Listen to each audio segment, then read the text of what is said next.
오늘은 식품, 식기 등의 수입 절차에 대해서 설명드리겠습니다. 우선 수입식품안전관리특별법에서는 수입식품 등이란 해외에서 국내로 수입되는 식품, 식품 첨가물, 기구, 용기 포장, 건강기능식품, 축산물 등을 말한다라고 규정하고 있습니다. 즉, 이하 설명드리는 절차는 사람의 입으로 들어가는 식품 종류뿐만이 아니라 식품에 접촉하는 기구, 용기, 포장 등에도 똑같이 적용된다는 사실을 알아두시기 바랍니다. 식품 수입 절차를 사전 준비와 수입항 도착 이후의 절차로 나누면 다음과 같습니다. 우선 사전 준비로는 수입식품 등 수입 판매업 등록을 해야 하고 해외 제조업소 등록을 해야 합니다. 그리고 수입 물품에 원산지를 포함한 한글 표시 사항을 부착하거나 포장지 자체에 이를 인쇄를 해야 합니다.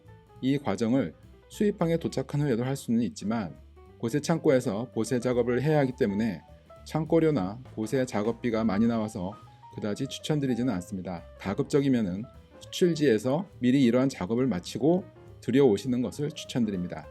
수입항에 도착한 후에는 식약처에 수입 신고를 하고 검사를 받아야 합니다.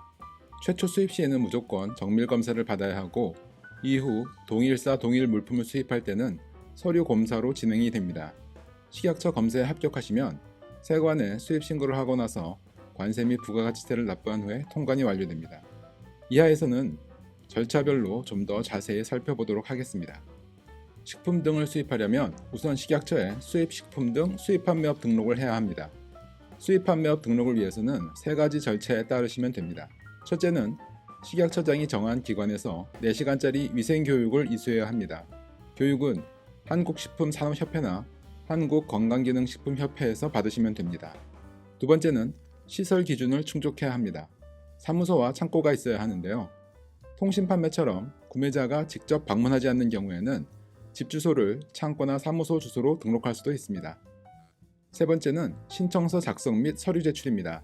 신청서 작성 및 서류 제출은 식약처 통합민원상담 페이지에서 할 수 있습니다. 이때 위생교육 이수증 및 시설의 임차 계약서 등을 첨부해서 제출해야 합니다. 다음으로 식품 등을 수입하기 전에 해외 제조업소가 등록되어 있어야 합니다. 이는 해외 제조업소 관리를 통해서 수입식품에 대한 안전관리를 강화하겠다는 취지인 거죠. 기존에 이미 등록되어 있는 업체라면 다시 등록할 필요는 없습니다. 기존 등록 여부는 수입식품 정보마루에 접속해서 상단에 안전정보 탭을 클릭하시고 좌측 제품 및 업체 검색 메뉴 아래에 있는 업체 조회를 클릭합니다. 그러면 업체 조회 화면이 나오는데 이 화면에서 해외 제조업소, 해외 작업장, 수출업소 탭을 선택하시면 해외 제조업소를 검색할 수 있는 화면이 나옵니다.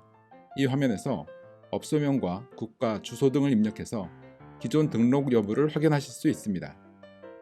해외 제조업소 등록을 위해서는 공장 등록증이나 영업허가증과 같이 해당 수출국 정부로부터 받은 적법한 증빙이 필요하며 이는 영문본이어야 합니다.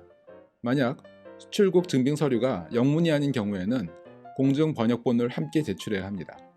공장 등록증과 같은 서류가 준비되었다면 수입식품 정보마루로 이동하셔서 상단 전자민원 탭 메뉴의 하위 메뉴에 있는 민원 신청 바로가기를 클릭합니다. 이어서 나오는 화면에서 해외 제조업소 등록 신청 항목을 클릭하시면 됩니다. 신청서 작성은 어렵지 않으며 만약 작성 후에 미흡한 사항이 있으면 담당 부서에서 보완하라는 연락이 올 것입니다. 그러므로 신청서 작성 시 연락처는 꼭 실제로 해당 업무를 처리하시는 분의 연락처를 기재하는 것이 좋습니다. 등록에는 3일 정도 소요되지만 중간에 보완 요청이 있는 경우에는 처리 기간이 연장될 수도 있기 때문에 미리미리 처리하시는 것을 추천드립니다. 수입 판매업 영업 등록 및 해외 제조업소 등록 과정이 모두 준비되었다면 이제 식품 등을 수입하시면 됩니다. 물론 앞에서 말씀드린 대로 한글 표시사항 같은 작업은 수출지에서 출발하기 전에 완료하신 후에 선적하시는 것을 추천드립니다. 식품 등이 국내에 도착하면 식약처에 수입 신고를 하고 검사를 받아야 합니다. 검사에는 정밀검사, 무작위 표본검사, 현장검사, 서류검사가 있으며 최초 수입하는 물품의 경우에는 무조건 정밀검사 대상입니다. 정밀검사 합격 이후에 다시 수입하는 분에 대해서는 서류 검사만으로 통과됩니다만 100kg 미만 수량에 대해서 정밀검사 합격을 받고 나서 이후에 100kg 이상 수입하시는 경우에는 다시 정밀 검사를 받으셔야 합니다. 이에 관해서는 관련 동영상을 링크해 놓도록 하겠습니다. 식약처 검사에서 적합 판정을 받으면 세관에 수입 신고를 할 수 있습니다. 세관에서는 식약처 검사 합격 여부를 확인한 후에 관세 및 부가가치세를 납부하는 통지를 하게 되고, 이에 따라 세금을 납부하시면 수입 신고 필증이 나오고 통관이 완료가 됩니다. 절차라는 것이 처음 하면 뭔가 복잡해 보이고 헷갈리고 어려워 보이지만 한두 번 하시다 보면 별로 어렵지 않다는 것을 아실 수 있을 것입니다. 오늘 영상이 조금이나마 도움이 되었기를 바라며 오늘도 시청해 주셔서 감사합니다.